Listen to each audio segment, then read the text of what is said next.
Ditosos serão os que houverem trabalhado no campo do Senhor, com desinteresse e sem outro móvel, senão a caridade. Seus dias de trabalho serão pagos pelo cêntuplo do que tiverem esperado. Ditosos os que hajam dito a seus irmãos: trabalharemos juntos e unamos os nossos esforços, a fim de que o Senhor, ao chegar, encontre acabada a obra. Porquanto o Senhor lhes dirá: vinde a mim, vós que sois bons servidores, vós que soubestes impor silêncio aos vossos ciúmes e às vossas discórdias, a fim de que daí não viesse dano para a obra. Mas ai daqueles que, por efeito das suas dissensões, houverem retardado a hora da colheita, pois a tempestade virá, e eles serão levados no turbilhão. Clamarão: graça, graça.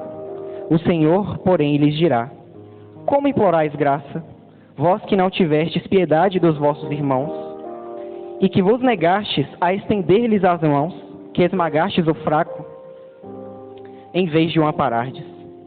Como suplicais graças, vós que buscastes a vossa recompensa nos gozos da terra e na satisfação do vosso orgulho? Já recebestes a vossa recompensa, tal qual a quisestes. Nada mais vos cabe pedir. As recompensas celestes são para os que não tenham buscado as recompensas da terra. Capítulo 20, o Evangelho segundo o Espiritismo. Item 5, os obreiros do Senhor. Sejam todas bem-vindas, sejam todos bem-vindos ao 29º encontro do Centro Espírita Antônio Cruz.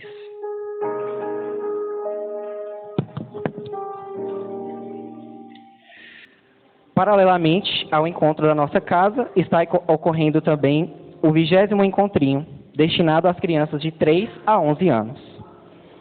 Hoje, dia 7 de outubro, teremos também o 15º Encontro Jovem, destinado a jovens de 12 a 21 anos. Convidamos agora para a nossa vibração musical o nosso querido companheiro Alisson Menezes.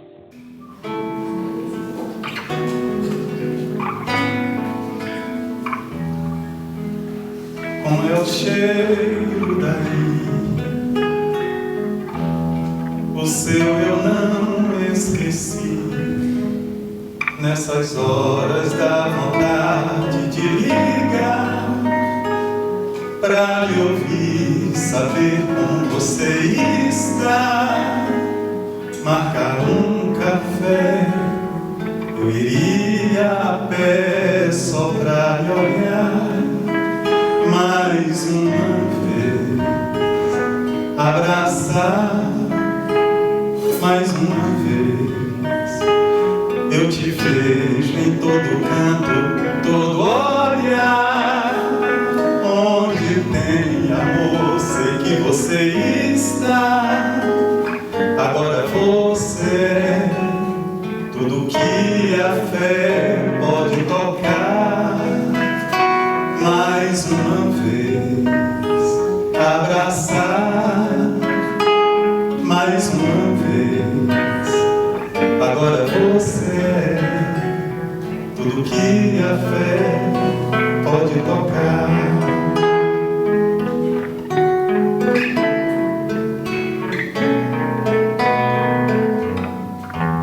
Como é o tempo aí, aqui um tempo eu perdi, mas é sempre tempo de recomeçar.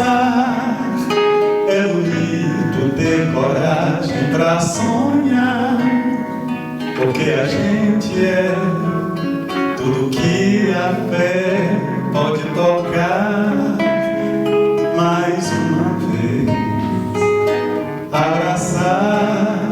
Mais uma vez, porque a gente é tudo que a fé pode tocar.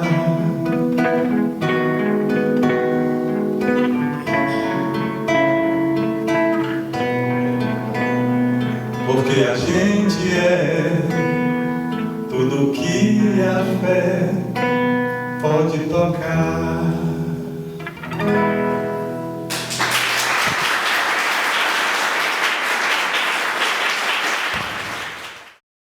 Agradecemos ao nosso companheiro, Alisson Menezes, pela belíssima vibração musical. Agora, para nos energizarmos ainda mais fortemente, gostaríamos de convidar ele que se autodenomina o trabalhador mais antigo da casa, tá? Nosso companheiro João, para fazer a nossa prece.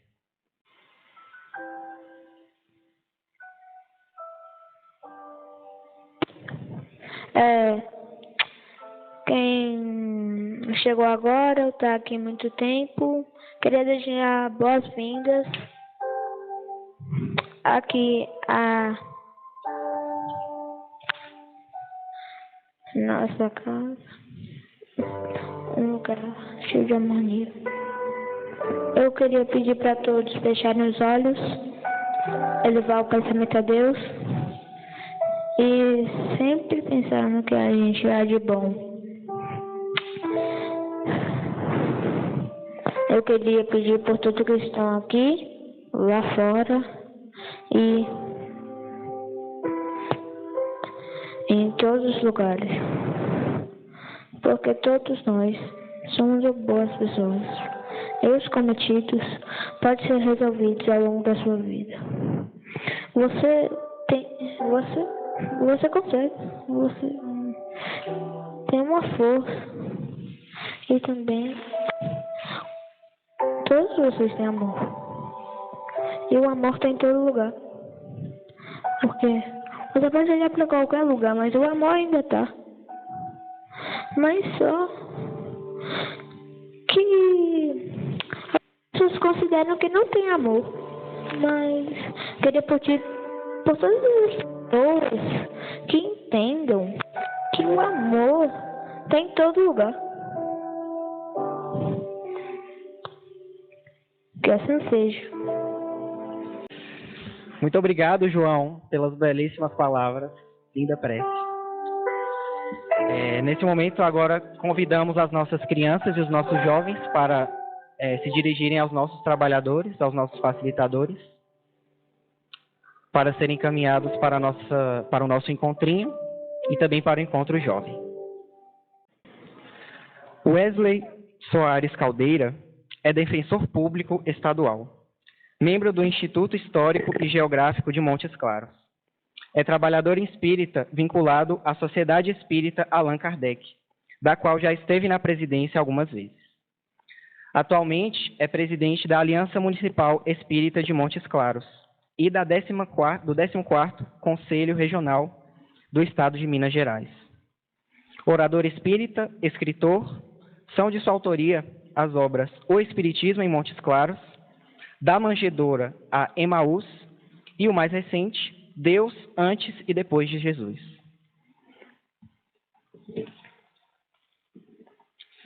Com votos de muitas paz, convidamos o Wesley para expor o tema Mediunidade e os Obreiros da Última Hora. Olá, boa noite, queridas amigas, queridos amigos do Espiritismo, com alegria e com sentimento de honra, participo com vocês desse 20º encontro do Antônio Cruz. Já tive a ocasião de estar aqui outras vezes, há mais tempo, e é uma alegria esse reencontro.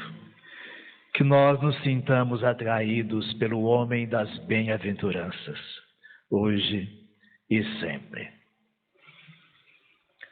Nosso tema, mediunidade, é um dos temas mais belos de se tratar.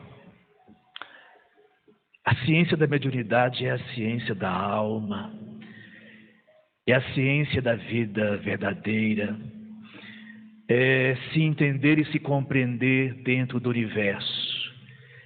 Mas o universo é, sobretudo, mediúnico. Quando a criação brota da sabedoria imensa de Deus, duas categorias de seres se projetam desse amor imensurável que é o amor divino. Uma categoria de ser é passiva, é instrumento. Nós o chamamos matéria. Outra categoria de ser é ativa, vive um ciclo evolutivo que tende a assemelhá-lo ao próprio Criador, e nós chamamos de espírito. Mas essa categoria de ser, o espírito, vive uma longa jornada. Inicialmente, uma imersão na matéria, mais tarde, uma libertação da matéria. E nesses tempos longínquos, quando o espírito era princípio inteligente, ele ensaiou os passos para compreender a si e o seu entorno e interagir com o seu entorno, e especialmente consigo mesmo, porque temos o hábito de dizer que Deus está em nós. Uma compreensão mais precisa nos leva a entender que Deus é em nós. Está, portanto, um estado é algo que não representa bem Deus em nossa vida. Deus é em nós, pulsa em nós, nas profundidades desse ser que vai se autoconstruindo, uma coisa que nós chamamos sagrado, o divino em nós. E o princípio inteligente, ensaiando os passos primeiros junto à matéria, fez aprendizados de nutrição, aprendizados de assimilação da vitalidade. Seja a matéria, seja o espírito, são construções de Deus que necessitam de alimentar-se. São sistemas de forças que têm que alimentar-se. E o princípio inteligente iniciou esse processo de nutrição, de autovitalidade, ensaiando suas relações com o mundo das plantas. É verdade que em Espiritismo nós falamos que esses passos antecederam o reino vegetal. Quando o princípio inteligente, mergulhado na matéria inorgânica, faz aprendizados junto aos minerais. Mas o processo de vitalidade, de nutrição do princípio inteligente, ele começa verdadeiramente junto ao reino vegetal. Ele vai descobrir os segredos da fotossíntese. E que coisa extraordinária! O princípio inteligente, o algo espiritual de que nós evoluímos nesses tempos primevos e trocando relações no reino das plantas, descobre a arte de absorver luz e produzir moléculas orgânicas. É uma linda imagem. Absorver luz e produzir moléculas orgânicas, produzir bases para a vida. Não é bem isso que é a destinação da alma, do ser? Mas vejamos, na proporção que vai aprendendo os segredos da fotossíntese, também o princípio inteligente, por essas eras, ele começa a fazer uma troca com o ambiente. O que não acontecia nas relações do princípio inteligente com o reino mineral. Ele assimila a luz, ele metaboliza a luz, ele cria com a luz. É a sua primeira ação que imita a Deus. Absorver a luz e produzir a partir da luz. Ele começa a projetar de si para o meio. Ele lança elementos seus no meio, na natureza, através dos ensaios que faz com a respiração das plantas. A copa das árvores, a troca de gases a partir da qual elas recolhem o gás carbônico e devolvem ao meio o oxigênio. Estamos observando o princípio inteligente se transformando em meio. E desde Allan Kardec, no século XIX, os seres que aprendem a trocar com o meio passam a ser chamados de médiuns.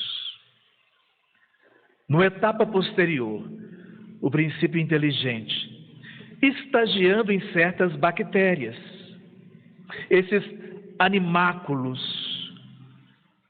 começa a interagir com certos minérios e aproveita a oxidação de certos minerais e começa a produzir um outro tipo de alimento nas formas materiais, chamado quimiossíntese.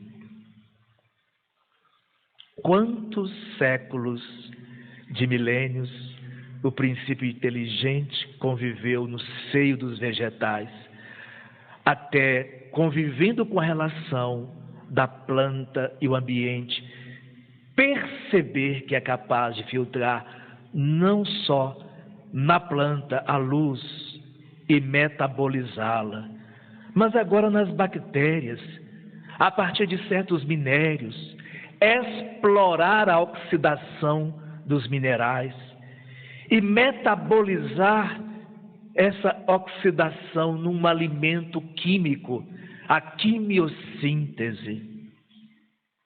Passo a passo, a história do princípio inteligente, que num certo momento é a história da alma, é aprender a receber, para em seguida aprender a restituir.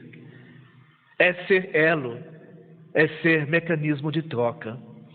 Então, o princípio inteligente desenvolve a arte da quimiossíntese. Na fotossíntese, metaboliza a luz em moléculas orgânicas. Agora aprende a metabolizar algo muito mais complexo, que é um fenômeno químico que agora se transforma em seiva para a vida, em alimento para a vida. Mas ele prossegue. E nos animais superiores, o princípio inteligente aprende a arte da biossíntese. A ingestão de tecidos orgânicos, que vão ser transformados numa síntese nutriente, uma síntese de vida, a biossíntese. E na noite das eras, atravessamos numa certa escuridão consciencial esse processo. Mas num outro momento, essa escuridão consciencial foi se desfazendo. Uma lucidez embrionária foi surgindo. Nós chamamos a isso de consciência. E nessa etapa, o princípio inteligente não mais deve ser chamado de simplesmente um princípio inteligente. Agora é um ser inteligente. E por isso, enquanto categoria, nós devemos chamá-lo espírito, se está desencarnado, e podemos chamá-lo de alma, se está encarnado, para bem diferenciar, como diz Kardec, esses dois momentos do ser. Nessa etapa, a alma ou o espírito vai se iniciar num novo processo de nutrição. Vai iniciar passos numa estrada diferente, não mais a fotossíntese ou a quimiossíntese e nem mais simplesmente a biossíntese, mas a mentossíntese. Somente quando o princípio inteligente faz essa transposição da escuridão da inconsciência nos reinos inferiores e consegue abrir um filtro para inteligir o mundo conscientemente, ele pode também processar um novo tipo de alimento. A mentossíntese, a troca de fluidos mentais entre nós. Uma alimentação que vai transbordar em muitos corações, nos pródromos daquilo que vamos chamar o amor. Mentossíntese. O que eu sou, sinto e penso, interage com o outro. E eu passo a produzir um alimento novo para a economia do meu ser, que substancializa o meu poder e me faz mais próximo daquele de cuja luz eu emanei, Deus. Na mentossíntese, nós começamos a trabalhar um novo tipo de alimento, mas também começamos a usar o alimento à luz de uma nova lei, a lei do livre-arbítrio. E quando princípios inteligentes, desde os vegetais, pelo reino das bactérias ou dos grandes animais, nós percebemos, numa intuição às escuras da inconsciência, que nós podemos explorar a vitalidade do outro, que nós podemos usurpar o alimento do outro. A planta parasita, o animal também parasita. E o princípio inteligente guarda essas intuições. E no reino hominal, espírito, alma, e relacionando com os seres da criação, inclusive os demais espíritos, esse rasgo de intuição, de utilizar o alimento do outro sem dar-lhe em troca, sem restituir-lhe em qualidade idêntica, também adoece pessoas. Na patologia do egoísmo, a nossa mentossíntese começa a respirar o ar do outro, explorando a vitalidade do outro.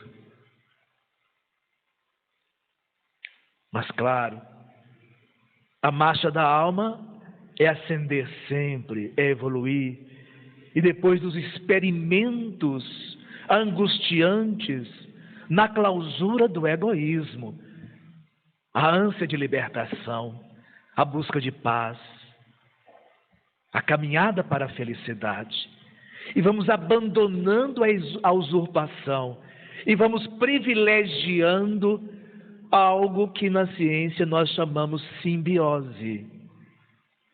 Simbiose é viver junto em trocas recíprocas, em qualidade superior. A mediunidade é a simbiose das almas.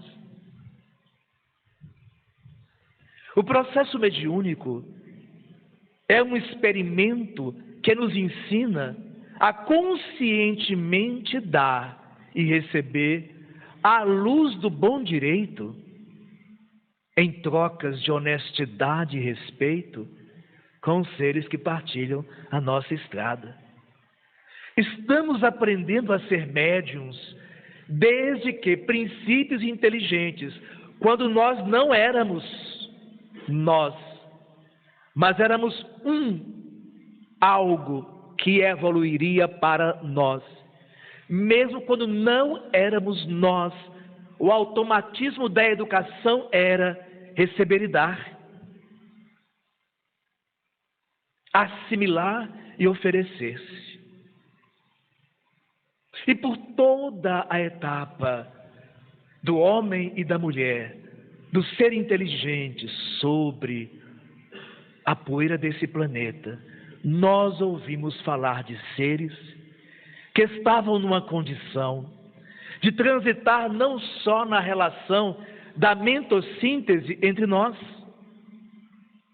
do viver junto, da simbiose entre nós, mas também de viver a mentossíntese com aqueles que foram para além do túmulo antes de nós, que atravessaram a aduana da morte antes de nós. Por cerca de 60 mil anos atrás, algo aconteceu na fisiologia nervosa do Homo sapiens. Uma mudança vai operar-se, e a sua relação com o corpo perispiritual, o corpo espiritual, também vai se transformar. Nos contará André Luiz que nesses primórdios da nossa base civilizatória, uma relação entre o centro de força coronário e o nosso sistema nervoso vai estabelecer as bases de nós filtrarmos os fluidos dos espíritos e do mundo espiritual e compreender esses sinais de uma forma consciente. Nós acreditamos, pelo automatismo, que os nossos olhos estão enxergando nesse momento. Mas isso não é verdade.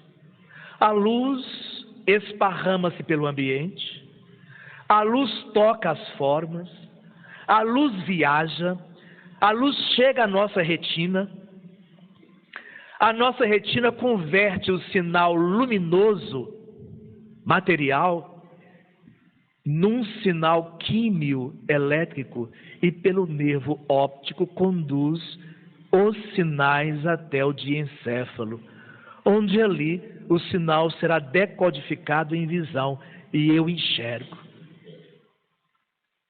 Por volta de 60 mil anos atrás, a condição humana planetária possibilitava receber o fluido do mundo espiritual dos seus habitantes ou dos seus espaços e ambientes, e esse fluido viajando via o coronário, interagindo com os feixes nervosos do nosso sistema nervoso, podia ser decodificado pelo mesmo diencéfalo e nós termos vidência, vislumbres dos espíritos, vislumbres dos ambientes espirituais. Mas por esse tempo, nós precisamos agregar a compreensão do fenômeno ao nosso conhecimento intelectual, que era superficial. Então nós sustentávamos o fenômeno com ideias que hoje nós chamamos de superstição, de magia, de sobrenatural. Nós fantasiamos a faculdade, até que mais tarde nós podemos compreender a faculdade desvestindo-a da superstição, da fantasia, do sobrenatural. Em 1938, o espírito Emmanuel vê publicado o primeiro conjunto de suas mensagens através do médium Chico Xavier. O livro, por isso, recebe o mesmo nome do autor, Emmanuel. E nessa obra, nós temos um estudo sobre a mediunidade e os médiuns.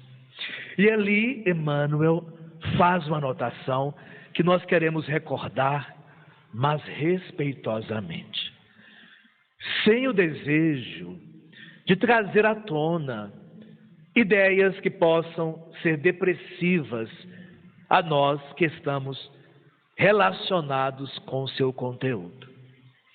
Então dirá o espírito Emmanuel: os médiuns não são missionários. Os médiuns, quase sempre, são espíritos fracassados. Os médiuns, quase sempre, são espíritos fracassados, de volta ao planeta, depois de haverem tombado. Tombado de onde?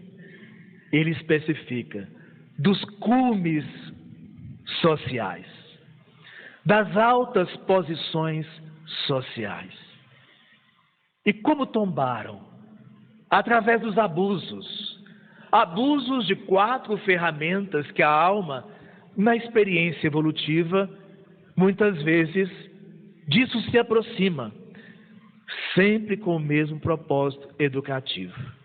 Mas o livre-arbítrio, mas as intuições parasitárias, mas os instintos de usurpação do direito que é nosso, do bem que não é nosso, da energia que não é nossa, da alegria que não é nossa, muitas vezes inculca em nós comportamentos adoecidos. Então tombaram dos cumes sociais após os abusos das experiências de 4 ordens. E Emmanuel salienta quais são: poder, autoridade, fortuna e inteligência.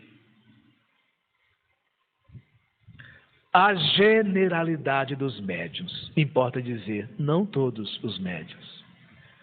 A generalidade dos médiuns não são missionários. São almas, palavras de Emmanuel, fracassadas. Estão de volta. E o que trazem de bom? O que trazem de bom? Diz Emmanuel, são almas arrependidas.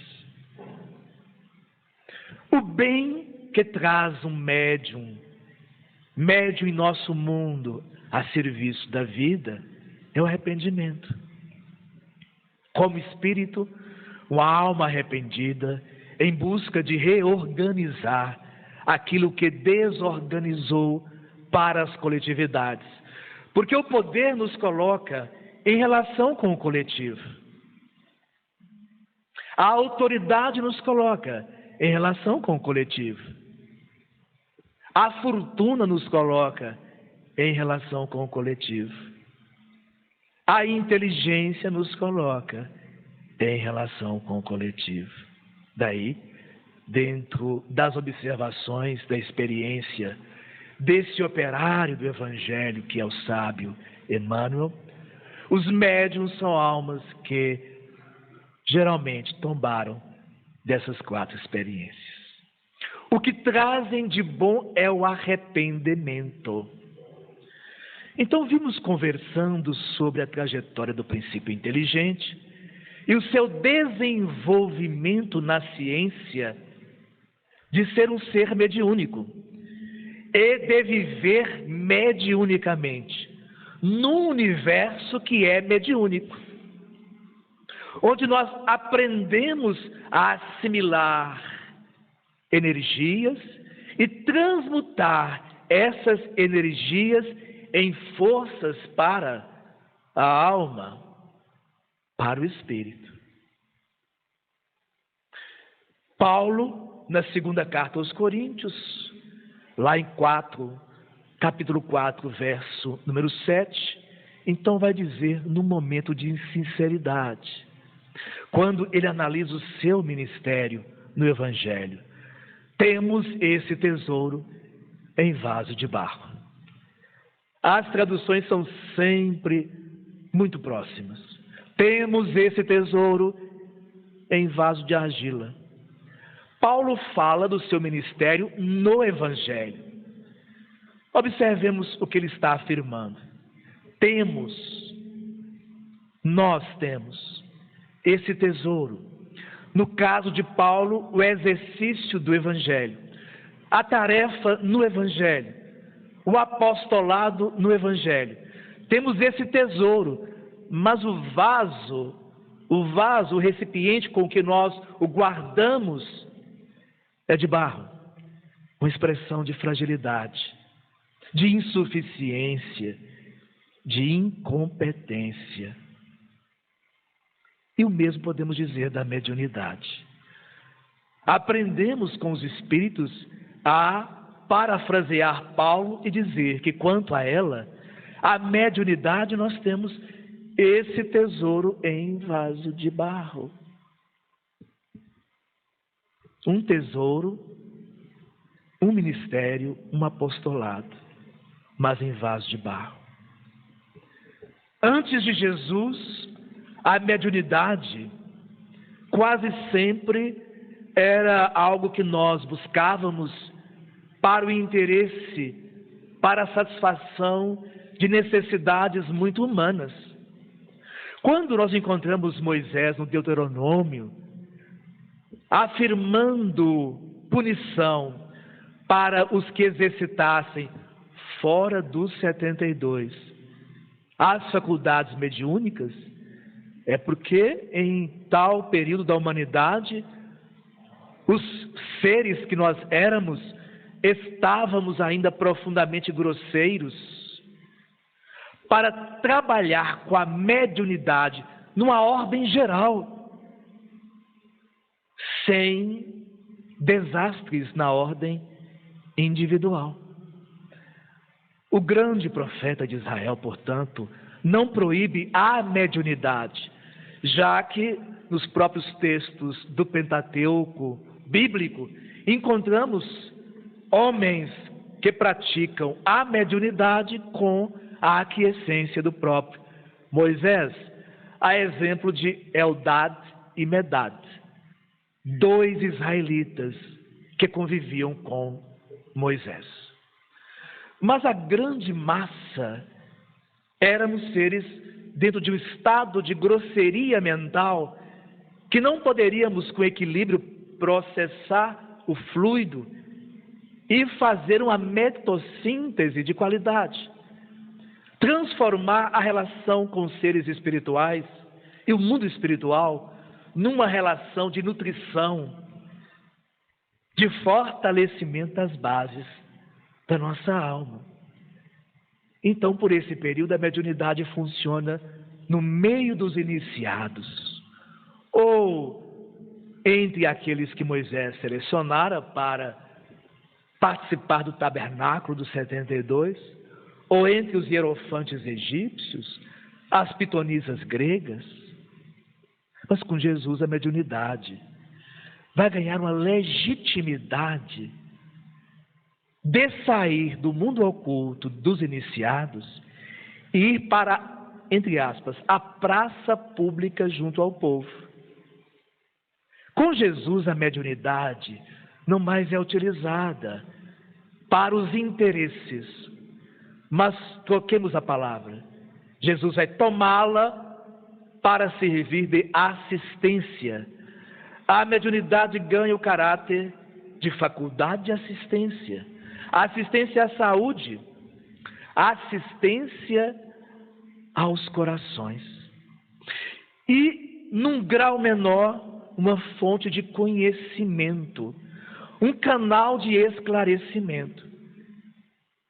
Passamos todo o período cristão e com o Espiritismo, a mediunidade, que é da natureza, já que vivemos no universo mediúnico, e que a ciência de evoluir é a ciência de ser médium, de ser meio, de fazer a síntese e transformar o que nós recebemos em algo melhor na cocriação com Deus.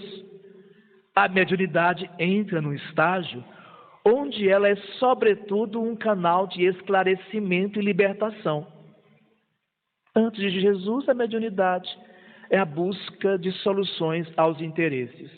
Com Jesus, aprende o caráter da assistência, de servir, de levar o bem. Com o Espiritismo, um instrumento de iluminação através do conhecimento. E vai dizer o Espírito Aulus a André Luiz que esse governo oculto do planeta, dos espíritos nobres que estão sob a égide de Jesus, vão tirar a mediunidade desse mundo fechado dos iniciados e novamente espalhar, desde o século XIX entre nós, a mediunidade em profusão, agora com o objetivo não só de assistir aos doentes do corpo, aos enfermos da alma, num período em que a medicina era restrita a poucos e era uma ciência ainda bastante pequena. Com o Espiritismo, A mediunidade é canal de esclarecimento, de assistência, mas em Espiritismo nós não empregamos a mediunidade na solução de interesses materiais. Então, esse aspecto do mundo antigo pagão agora desaparece da prática mediúnica dentro do Espiritismo. Nos sustentamos na mediunidade de assistência em nome do amor, conforme Jesus ensinou, acrescentamos a ela o canal de conhecimento e temos a mediunidade moderna, à luz da terceira revelação, à luz do Consolador prometido. Um tesouro que foi sendo burilado, aperfeiçoado. Entretanto, os vasos continuam de barro. Esse melhoramento funcional da mediunidade, esse aperfeiçoamento da prática mediúnica, não significou necessariamente que os vasos tenham adquirido uma outra consistência, uma outra qualidade.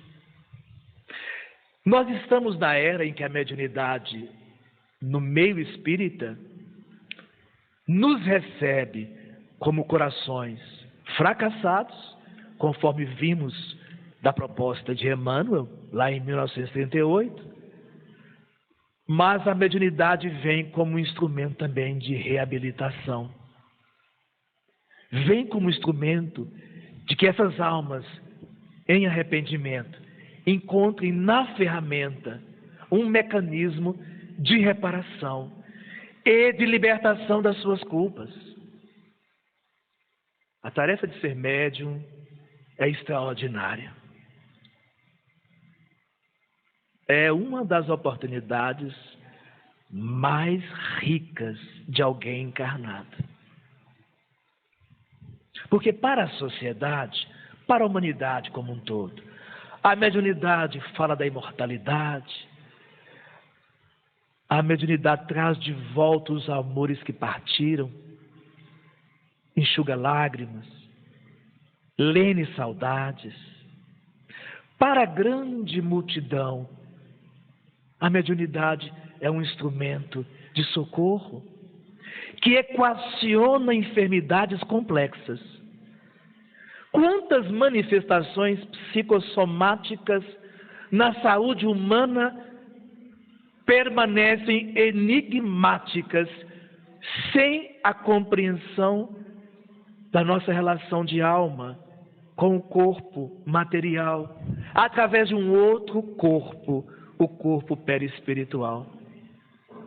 E é a mediunidade que tem o recurso de tratar na gênese enfermidades cuja recuperação não se opera a partir do tratamento das células físicas. Se a mediunidade é esse tesouro de ordem coletiva, esse patrimônio de Deus para todos, para o médium, aquele que foi definido por Emmanuel como o que tombou dos 4 polos, das 4 posições sociais de cumeada, é o grande chamado para aprender a servir. Para a ordem individual, ser médium é um convite divino para aprender a honra de ajudar, para desvencilhar dos instintos da parasitose, da vitalidade alheia e respirar entre os seus, mas respirar numa troca de forças contributivas. Ser médium é conviver com os espíritos bons, é diante das nossas fragilidades ter por companhia companheiros que nos sustentam o ânimo, que nos embalam a motivação, que nos oferecem estradas de experiências, que caminham conosco nessas estradas. que nos fortalecem e aprimoram a fé. Para os médiuns, portanto, o sentimento não deve ser de vida missionária. Há médiuns missionários, mas são, entre o conjunto, a expressão da raridade. A grande generalidade, precisamos aprender a ciência de ajudar, aprendendo primeiramente a descobrir a honra de servir. Por isso que o vaso de barro precisa se compatibilizar com o tesouro. Não é o lógico das palavras de Paulo? Temos esse tesouro em vaso de barro, que nos cumpre fazer? Dar uma outra natureza ao vaso, ao recipiente, a nós. Modificar-nos, trazendo a nós outras qualidades, que signifiquem qualidades proporcionais à qualidade do tesouro, seja no ministério do Evangelho, seja no ministério da mediunidade. Então o médium está no mundo para, diante desse tesouro, se sentir chamado, convidado a trabalhar-se e se oferecer como um vaso mais digno do tesouro que porta. Vai escrever Leon Denis no célebre livro No Invisível. Ali, esse que Conan Doyle chamava de o apóstolo, dos celtas, ele vai dizer que, no que diz respeito ao experimento com a mediunidade, ao êxito com a mediunidade, no que tem de belo e grandioso, quem obtém o melhor não é o mais sábio, é o mais digno. Quem obtém o melhor não é o mais instruído, é o mais paciente. Quem obtém o melhor não é o mais expressivo, é o mais humilde.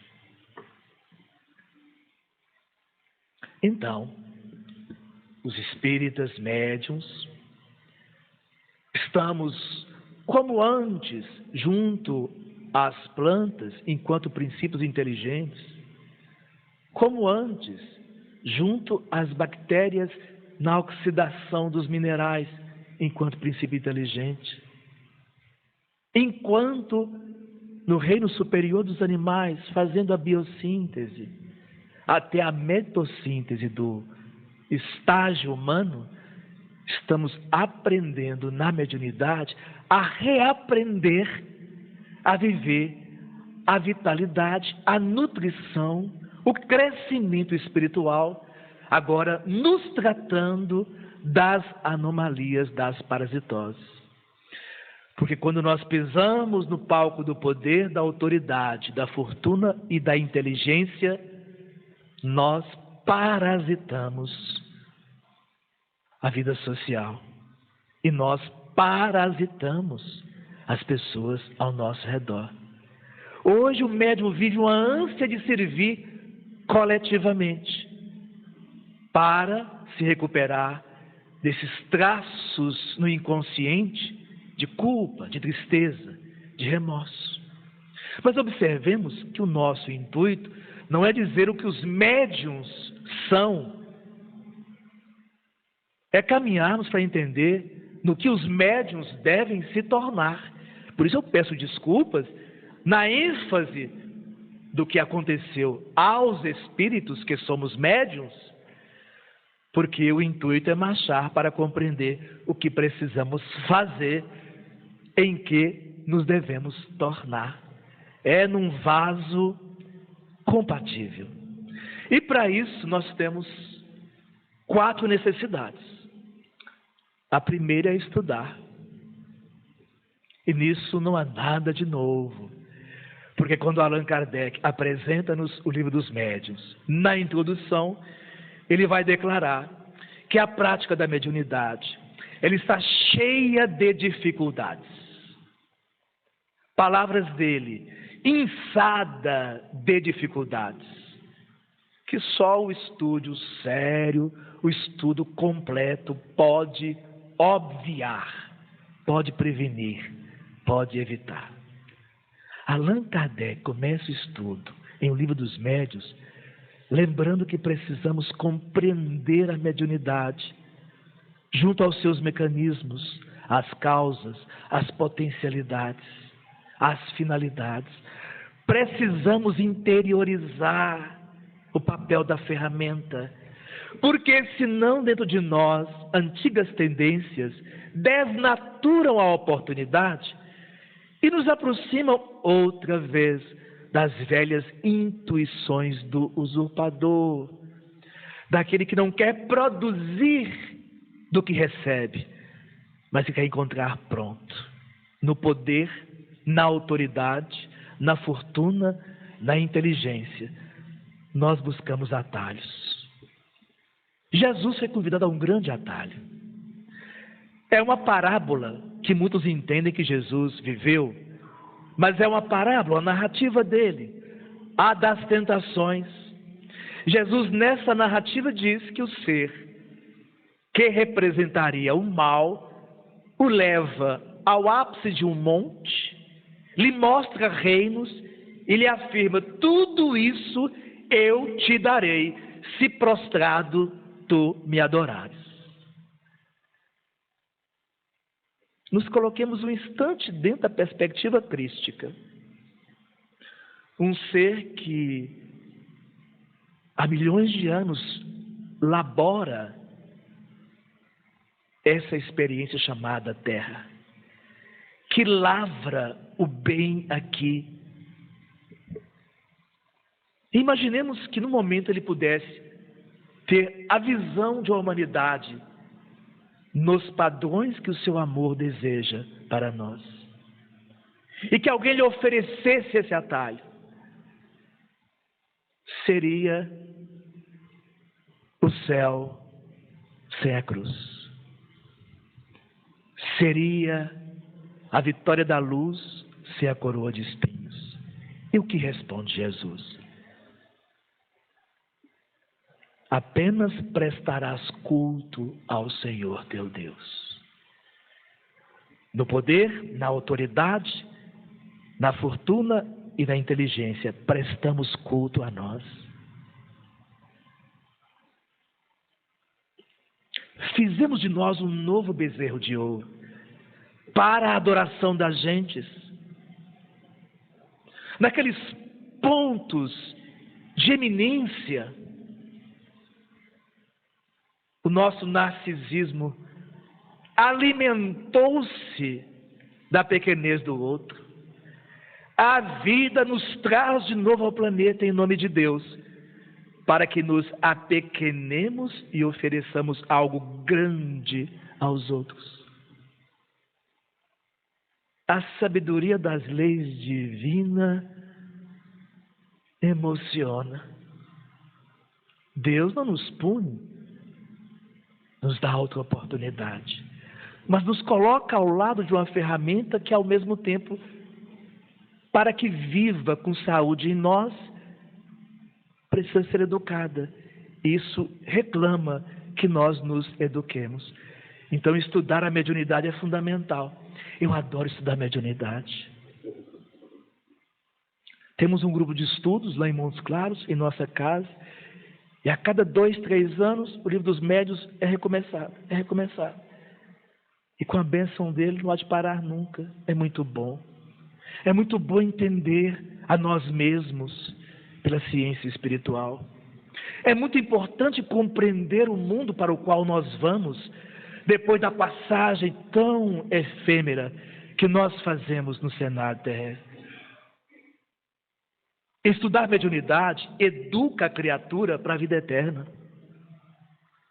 Acima da mediunidade, em espiritismo, o outro caminho de estudo acima dela é o Evangelho. O Evangelho leva o coração para o céu. mas a mediunidade leva a inteligência e a consciência para a vida futura.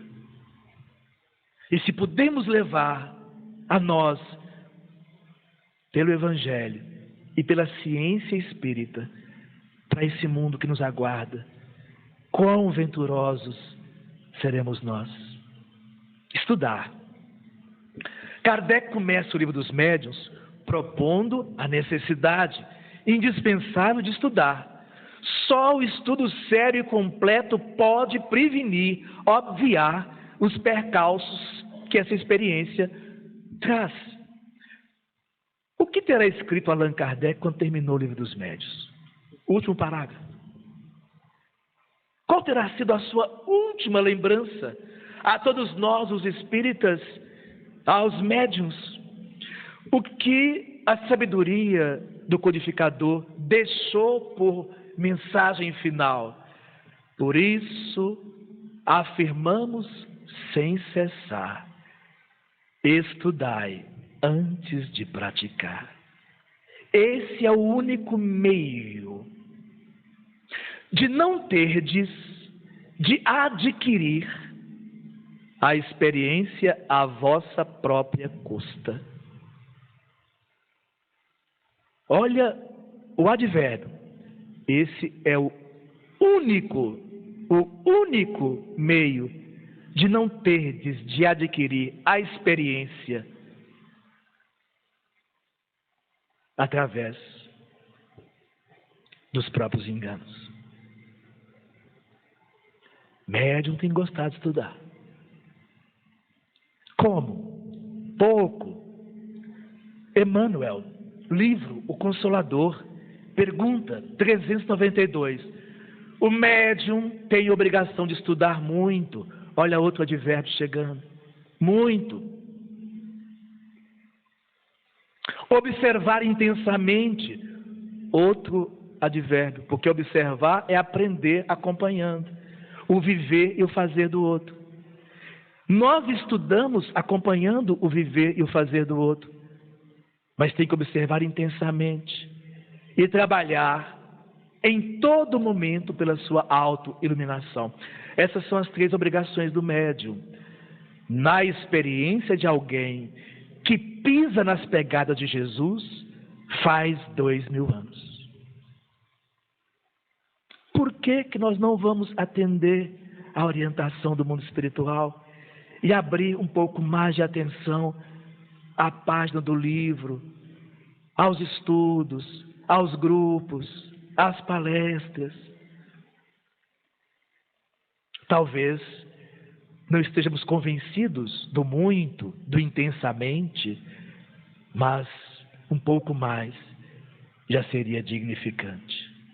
O médium tem que aprender a estudar e estudar-se. É o segundo compromisso para que o vaso de barro adquira uma outra natureza. Entre num processo de uma nova categoria. Estudar-se. É o autoconhecimento, obviamente.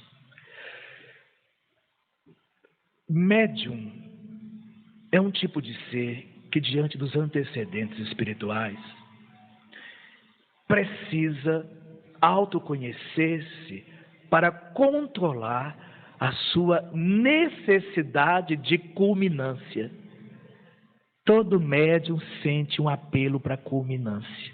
Quem disse isso? O Espírito da Verdade. O Livro dos Médiuns, capítulo 31, dirá esse Espírito, o Espírito da Verdade, que em 100 médiuns é raro encontrar um. Então não se encontra nenhum, é menos de um, que não se sinta nos primeiros tempos chamado a grandes missões e produzir grandes resultados. De onde vem essa ânsia no inconsciente do médium, quando se descobre médium, quando se auto-revela médium e sente e tem um sonho de ser produtivo, de ajudar mais, de ganhar expressão? Médium não está impedido de ganhar expressão, mas não deveria buscar promoção. E é diferente buscar expressão e buscar promoção. Quem busca a promoção, busca a si mesmo. Quem procura expressão, procura dizer algo, levar algo. Médium pode ter expressão perfeitamente. E Jesus nos disse como que ele pode ter expressão com segurança. Aquele que quiser ser o primeiro, seja o último e o servidor de todos. Então o médium tem que estudar-se, porque ele vem naturalmente de tendências que vão lhe induzir o desejo ou a esperança das cumeadas, dos pontos altos. E para que ele possa vencer essa tendência, ele tem que desenvolver uma arte dentro de si, que é a arte de ser flexível, dúctil, como diria o projeto Manuel Filomeno de Miranda. Como é uma pessoa flexível, dúctil? Ela gosta de aprender, ela gosta de ser orientada, ela gosta de ser educada. Sabe gente que gosta de professor? Que encontra o professor na rua anos depois, que vê a professora tempos mais tarde e faz questão de se aproximar e apertar a mão. Professora, muito obrigado, eu sou fulano de tal, eu fui seu aluno. Gente que gosta de aprender, que aceita ser ensinado, que aceita ser orientado. Isso é indispensável ao médium. Aliás, para qualquer um, mas especialmente para o médium. A gente gosta de ser orientado. A gente gosta de receber o ensino do outro, ou nós temos a tendência à cátedra. Paulo de Tarso ficou 3 anos no deserto, 3 anos no oásis de Dan, 3 anos em companhia de um casal que era a grande representação do Evangelho. Ele carregou para Dan as anotações de Mateus Levi para ler, e tinha no convívio 2 cristãos que lhe serão entre os melhores amigos do futuro. E quando Paulo deixa o oásis de Dan, o que assinala Emmanuel no livro Paulo e Estevão? Ainda saiu dali com um sentimento de cátedra, de que é ele que tem que ensinar, de que é ele que tem a condição de ensinar. Então o médium tem que ser dúctil, é como dizer humilde, simples. E aceitar na mediunidade uma professora que vai lhe ensinar e a qual deve ouvir, e não só exportar os conceitos. Médium, para trabalhar o vaso que é, tem que estudar, estudar-se e praticar. Mas vale a pena lembrar um conselho dos romanos: festina lente, apressa-te devagar. Apressa-te devagar.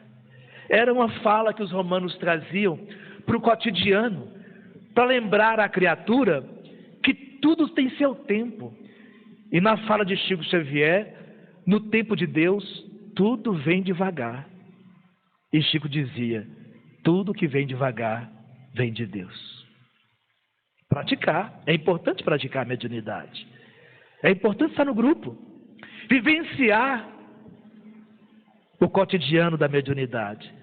Mas festina lente, apressa-te devagar. O médium, nessa mudança de categoria, de vaso de barro que foi para outra natureza, precisa, por fim, precisa servir. Como é interessante.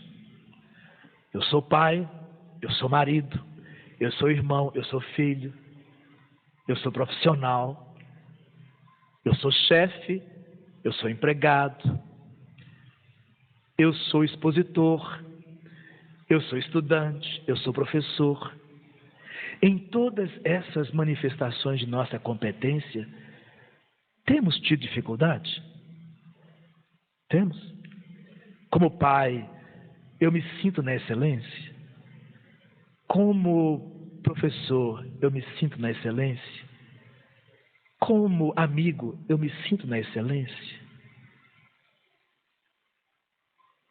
Estamos na função. O que falta na função de mãe que me produz desequilíbrios? A condição de irmã. Quando a condição de irmão entra no chefe, a sua relação com os colegas do ofício se transforma. Quando o pai se sente irmão do filho, a relação ganha foros de iluminação. O sentimento de irmão elucida dentro de nós aqueles nichos onde ainda há escuridão do ponto de vista afetivo, ético e moral. O médium tem que servir para aprender a ser irmão. Não apenas chamar os outros de irmãos, para ser irmão. O que será de nós quando o irmão que eu for, na consanguinidade, tiver consigo o irmão espiritual, que de fato eu sou? Como será a minha condição de filho perante os meus pais, quando, me sentindo filho, eu tiver dentro de mim a inspiração do irmão, por essa que é a minha genitora, por esse que é o meu genitor? Lembremos o princípio inteligente na fotossíntese. Recebe a luz e transforma em moléculas orgânicas. Na mediunidade, eu recebo conhecimento, eu recebo a experiência, eu recebo o aprendizado e faço uma fotossíntese de outras energias, uma quimiossíntese de outras energias, uma biossíntese de outras energias, uma mentossíntese de outras energias. Porque ser médium é aprender a ser instrumento da vida.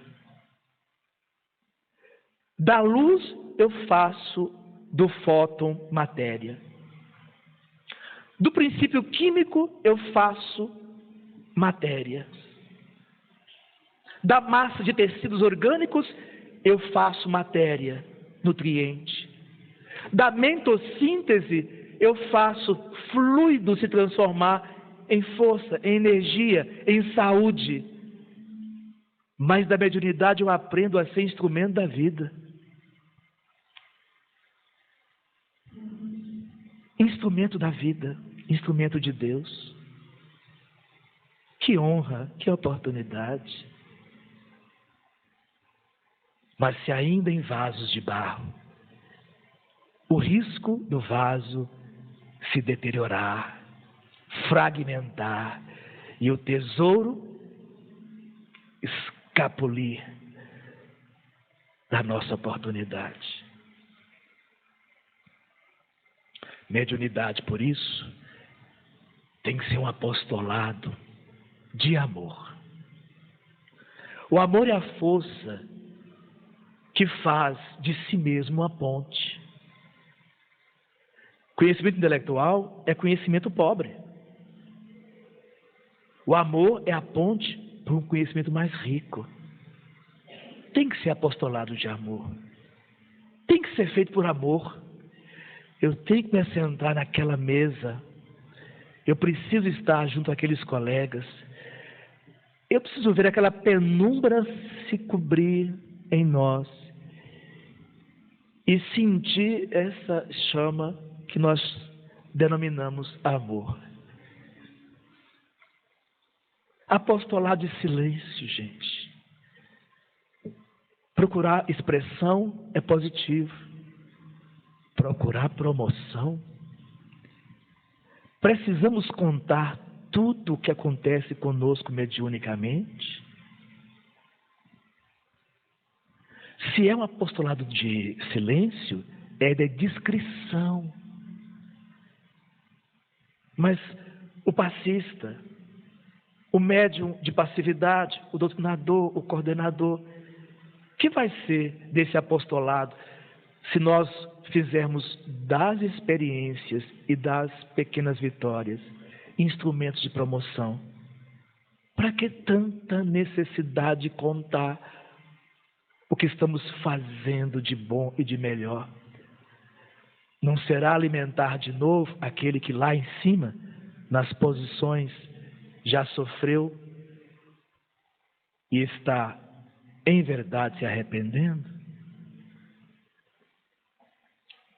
Passista, na cabine de passe, o que se passa ali, o que sente do paciente, é uma coisa nossa, entre o passista e o paciente. Onde está o respeito ético pela intimidade que nos foi possível devassar por breves instantes e de um ponto de vista muito superficial? De onde a autoridade de fazer comentários depois que o paciente estava assim? Para mostrar que eu vejo, para mostrar que eu tenho uma faculdade, para mostrar que eu transcendo, que eu vejo além da capa. Mas mediunidade e moralidade não se equalizam. Não é o mais moralizado que é médium.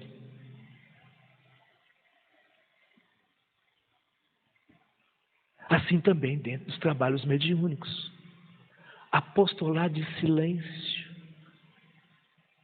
discrição e não promoção. E se quisermos expressão, obedeçamos ao Cristo. Quem desejar ser o primeiro, que seja o último e o servidor de todos. E aceitamos esse tipo de expressão?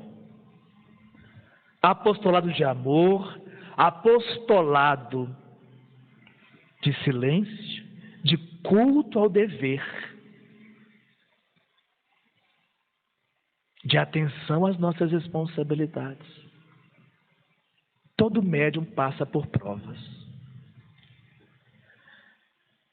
Segundo Emmanuel, toda prova que aferir o caráter, o amor, a fé e a paciência são provas de fogo. Para Emmanuel, Pão Nosso, capítulo 18, toda prova que dizer respeito ao nosso caráter, amor, fé e paciência é prova de fogo. Porque Jesus disse, antes de encontrar o filho pródigo, antes de encontrar o jovem rico, lá em Marcos 9,49, que toda pessoa será salgada no fogo. Toda pessoa será salgada no fogo. Uma expressão de época para referir-se às provas de fogo, as provas que põem a nu, que mostram a clareza o que trazemos de fato no íntimo. Assim aconteceu com o jovem rico. Quando ele afirmou que vivia os mandamentos, e era verdade, Jesus o olha e que escreve Marcos? Jesus o amou. É um dos poucos momentos que alguém percebe Jesus numa relação de amorosidade muito além. As irmãs, Marta e Maria, Lázaro. E a outra vez que é dito que Jesus está amando alguém é o jovem rico. Ele desde jovem cumpre os mandamentos.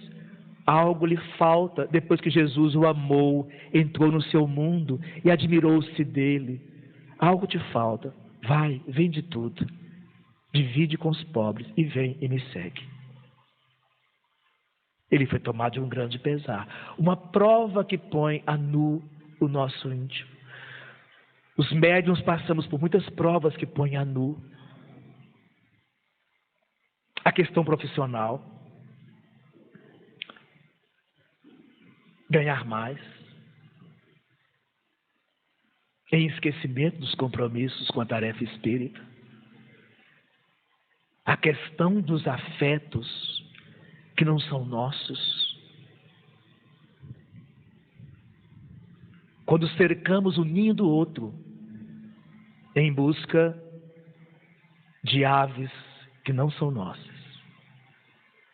Quem cerca o ninho do outro, a família do outro, para tirar gente do outro, na lembrança da natureza, é a serpente que cerca o ninho em busca dos ovos ou das avezinhas.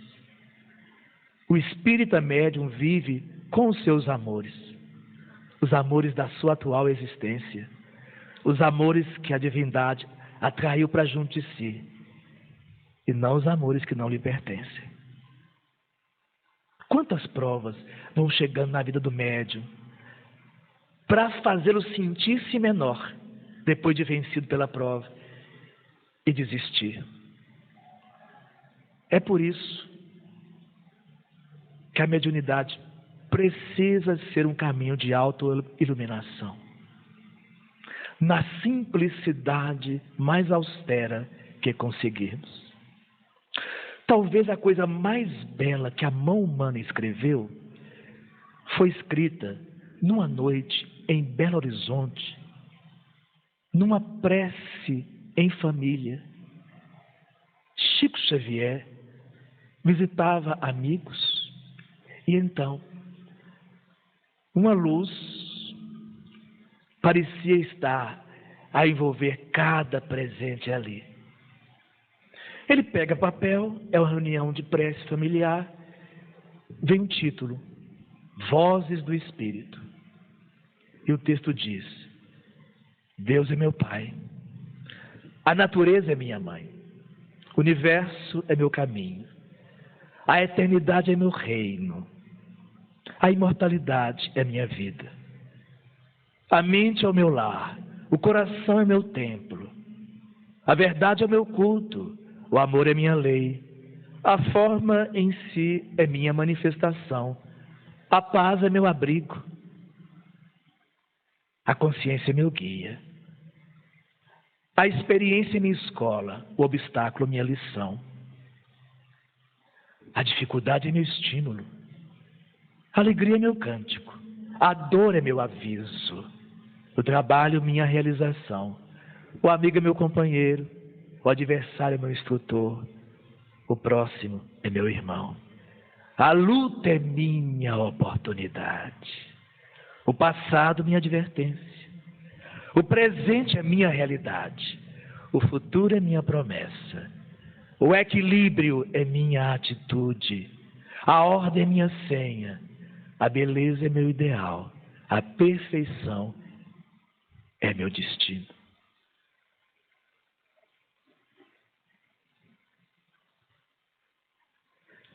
Uma casinha simples em Belo Horizonte. Uma reunião de preces entre amigos. Chico toma o lápis e deixa essas 30 sentenças, que é o projeto evolutivo do princípio inteligente, que é o projeto da nossa felicidade. Não se publicou em jornais. Não se publicou no Reformador. Não se leu em congressos. Chico publicou num livro chamado Aulas da Vida. Alguém aqui conhece? Alguém aqui já leu? Aulas da Vida. Talvez a mensagem espiritual mais bela de todos os tempos desde o Sermão do Monte. Sueli Caldas acreditava que poderia vir do próprio Espírito da Verdade, porque a luz presente e a qualidade de cada chamamento em cada sentença só pode vir de um Espírito cuja grandeza se ombreia à dos Espíritos superiores e mais nobres. Chico publicou no livrinho Aulas da Vida.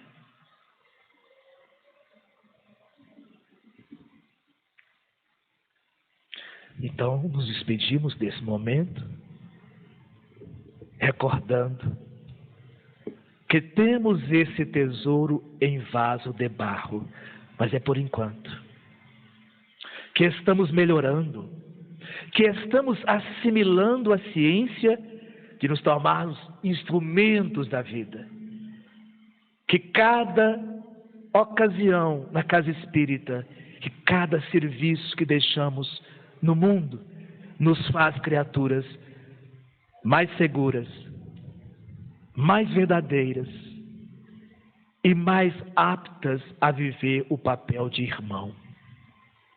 Toda vez que a gente for encontrar alguém, não encontremos essa pessoa só pelo título social, humano, familiar. Não nos esqueçamos. A maior conquista é ser irmão. Muito obrigado.